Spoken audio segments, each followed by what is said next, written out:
del pecado.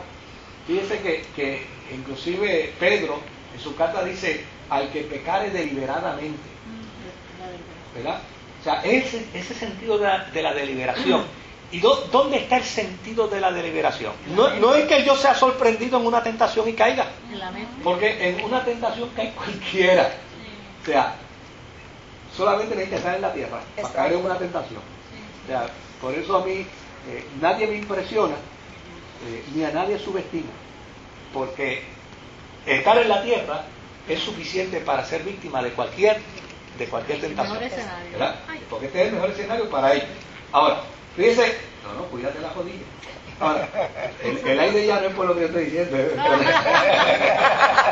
que se movió y se lastimó la rodilla. Ahora, fíjese lo interesante de eso, es que el pecado deliberado es aquel que se hace, bueno, como leen las acusaciones en el tribunal, ¿verdad? Con intención, a sabiendas, con la intención criminal, con la alevosía, o sea, donde la persona no solamente hace el mal, sino que se satisface de haberlo hecho y lo construye, y no solamente lo construye, lo disfruta, está dispuesto a volverlo a hacer si es necesario, y si tiene que envolver, envuelva a quien sea, y no le importan las consecuencias. Pues a eso es que dice Pedro, dice, al que pecare deliberadamente.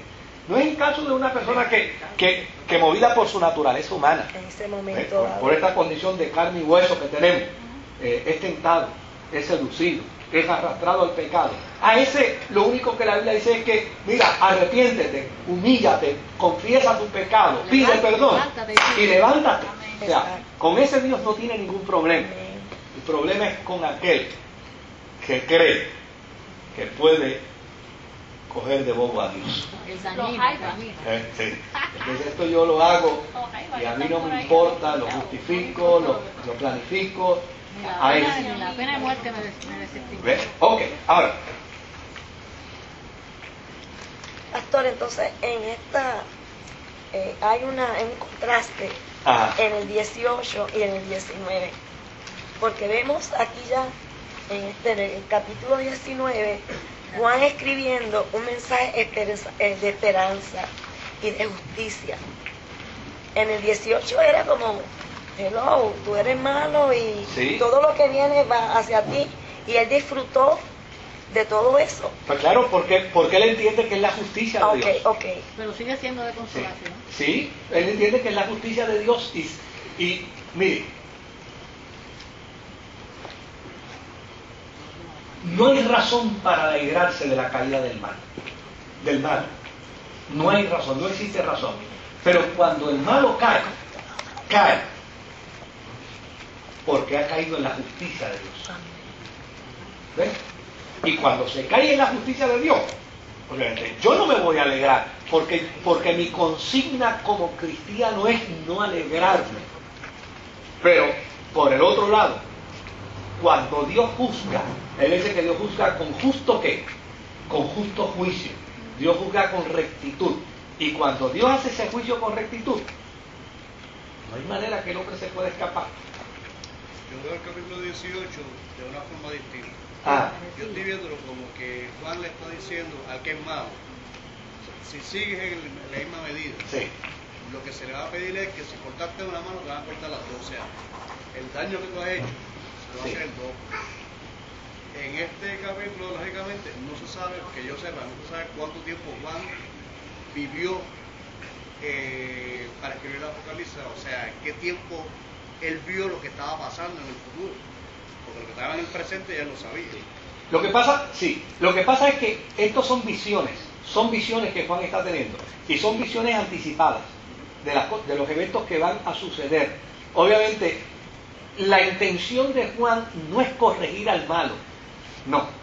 Juan lo que está haciendo es una radiografía de la maldad, y está diciéndole a los creyentes, que son los que tienen la gran pregunta, ¿hasta cuándo? ¿Hasta cuándo el malo va a hacer lo que le da la gana? ¿Hasta cuándo el malo va a pervertir nuestro derecho? Entonces Juan le está diciendo, no se preocupen, que el sábado del mal les llega. ¿Ves? O sea, eso es lo que está prácticamente haciendo. Ahora, yo dije que íbamos a cubrir los cuatro aspectos del capítulo capítulo 19. Por un lado, era el primer aspecto que les mencioné de ese regocijo universal. Ahora, por el otro lado, fíjense que de inmediato el capítulo 19 está acompañado también de las bodas del Cordero, el anuncio de las bodas del Cordero. Ahora, ese concepto de las bodas del Cordero también es un concepto judío. ¿Quién habló en Israel que era el esposo de Israel? ¿Y quién declaró que Israel era la esposa? Dios. O sea, fíjense que todo el proceso profético de la relación de Dios e Israel era el proceso de ¿qué? De una pareja, de un matrimonio. Israel era la esposa y Dios era el esposo. Y todo eso se vio desde luego. Esa concepción de la boda, lo que demarca es el sentido de la intimidad. Entonces, estos creyentes se sienten como consecuencia de la persecución. Ellos se sienten como si hubieran sido marginados, como si hubieran sido abandonados. Pero el mensaje que Juan les envía es totalmente distinto. Le dice, no, ustedes van a disfrutar del justo juicio de Dios sobre el malo, pero van a tener la extraordinaria experiencia de la boda del Cordero.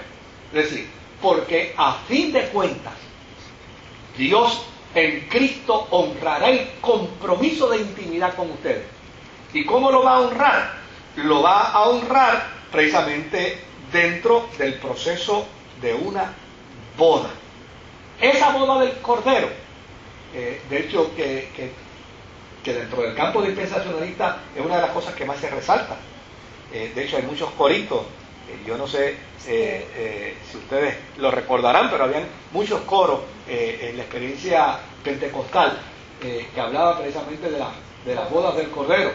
Nos vamos a gozar en las bodas del Cordero, nos vamos a gozar, y luego nos iremos a la patria celestial a morar con Jesucristo por toda la eternidad. Era la forma como se hacía la teología a través del canto dentro de la iglesia pentecostal. Pero fíjese que ese elemento de boda para Juan no es otra cosa sino que poner en la posición justa a los mártires de la iglesia, a los perseguidos por la iglesia, donde él está diciendo, señores, no fue en vano.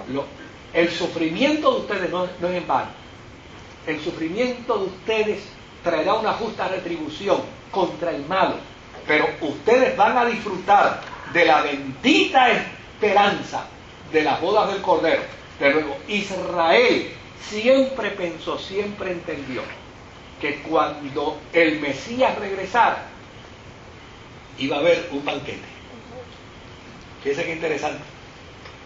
Eso es parte del folclore religioso de Israel. Cuando el Mesías regrese, va a haber un banquete. Y desde luego, Juan que analiza, Juan que piensa, Juan que interpreta dentro del contexto judío, dice, señores, se va a dar las bodas del Cordero. Ese banquete se va a dar con la iglesia, se va a dar con los creyentes. Y fíjense cómo dice, el ángel me dijo, bienaventurados los que son llamados a la cena de las bodas del Cordero. Y me dijo, estas son palabras fieles y verdaderas.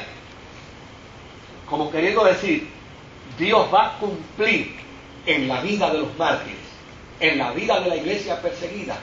Dios va a cumplir esa gran promesa. Habrá